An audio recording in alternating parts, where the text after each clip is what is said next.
Namanya Ayu Maharani, polwan termuda dan tercantik di kesatuannya. Tubuh semampai, wajah seperti artis sinetron, karir bersinar. Banyak perwira muda berebut perhatiannya. Tapi siapa sangka, hati Ayu justru jatuh pada sosok yang jauh dari kata sempurna. Namanya Bah Darto, umur 63 tahun, badannya besar, penuh tato dari leher sampai tangan. Dulunya tukang palak di pasar, sekarang jeti kuli angkut, giginya ompong, rambutnya memutih, jalannya agak pincang karena bekas tembakan. Tapi ada satu hal yang membuat Ayu jatuh cinta. Bah Darto tidak pernah takut apapun yang terjadi untuk membela yang lemah. Pertemuan pertama mereka terjadi saat Ayu sedang patroli dan melihat Bah Darto menggendong nenek tua yang pingsan karena dipalak. Sambil membentak para pemalak muda, Bah Darto berteriak, "Kalau kalian laki-laki, lawan aku dulu, tangan tua ini masih bisa bikin kalian merangkak." Ayu terpukau.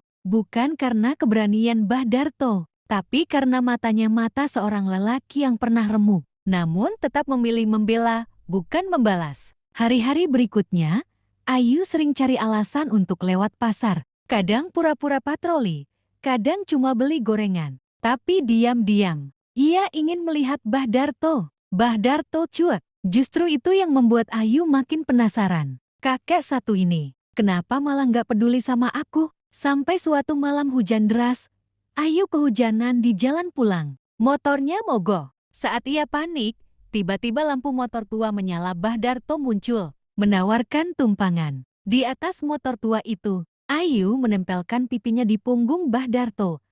Hangat, aneh, tapi nyaman. Apa aku gila? Aku bisa punya siapapun. Tapi justru aku jatuh cinta sama kakek tua preman. Besoknya, Ayu datang ke pasar tanpa seragam. Ia duduk di bangku kayu, memandang Bah Darto yang sedang mengangkat karung. "Bah, kalau aku bilang aku suka sama Abah, gimana?" Bah Darto terdiam, lalu tertawa kecil. "Dek, kakek ini udah setengah hidup di neraka. Kamu jangan main-main." "Aku nggak main-main," bisik Ayu.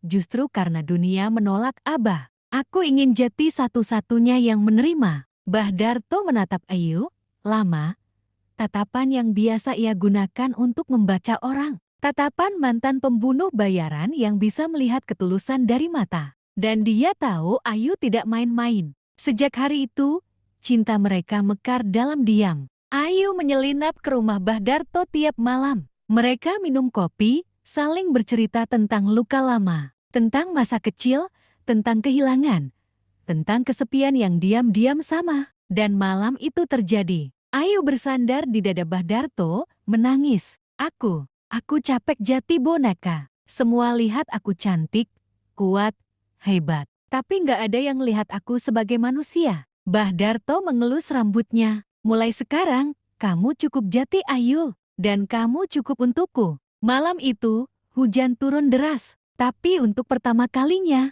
Ayu merasa hangat. Ia telah menyerahkan seluruh dirinya pada lelaki tua miskin, yang bahkan tak punya tempat tidur empuk tapi memberinya rasa aman yang tak. Ayu memegang tas pek itu erat-erat, seakan tak ingin dunia tahu kabar yang sedang ia simpan. Dua garis merah, jelas, tegas, sama seperti cintanya pada Bah Darto tua. Keras, tapi nyata. Ia datang ke rumah Bah Darto malam itu. Hujan mengguyur gentang.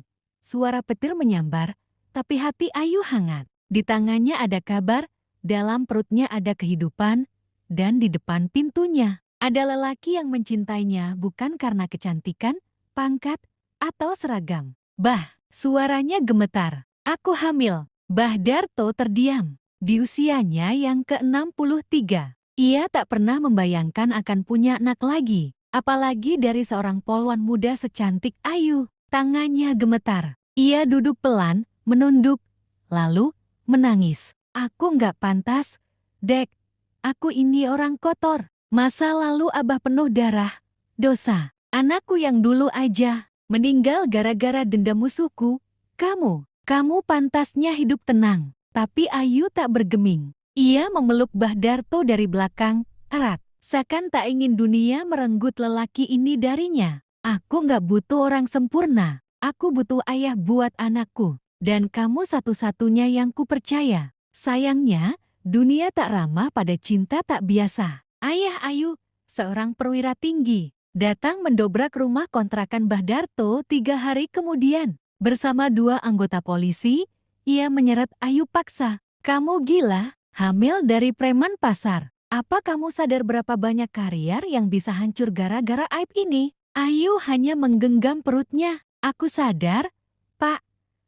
Dan aku siap kehilangan semuanya. Asal anakku punya ayah. Mbah Darto berdiri. Tubuh tuanya masih gagah. Ia melangkah pelan, menatap ayah Ayu lurus-lurus. Pak, saya mungkin bukan siapa-siapa. Tapi saya janji, demi anak ini, saya buang semua kekotoran hidup saya. Biarlah saya dihina, dipukul, asal anak saya nggak lahir dalam kebencian. Tapi perwira itu tak mendengar. Ia hanya melihat lelaki tua penuh tato dan menyuruh bawahannya menangkap Mbah Darto dengan alasan mengganggu moral anggota kepolisian. Mbah Darto dimasukkan ke sel kecil, dijerat dengan kasus lama. Ayu mencoba melawan, tapi tak bisa berbuat banyak. Ia diskors dari dinas, kehilangan hak cuti, dan dikucilkan rekan-rekannya. Tapi ia tak pernah menyesal. Demi anak kita, Bah, aku akan lawan semuanya. Di penjara, Mbah Darto hanya punya satu permintaan pada pengacaranya.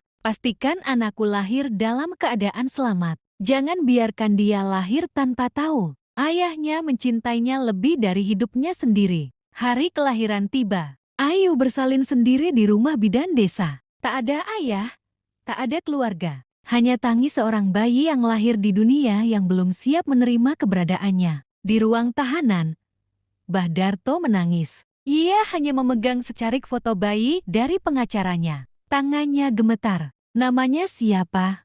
Bisiknya. Galang Darto Ayuning Tias. Jawab sang pengacara. Ayu ingin nama anaknya gabungan cinta kalian berdua. Mbah Darto menatap langit-langit sel tahanan. Ia menutup mata, lalu bersumpah dalam hati.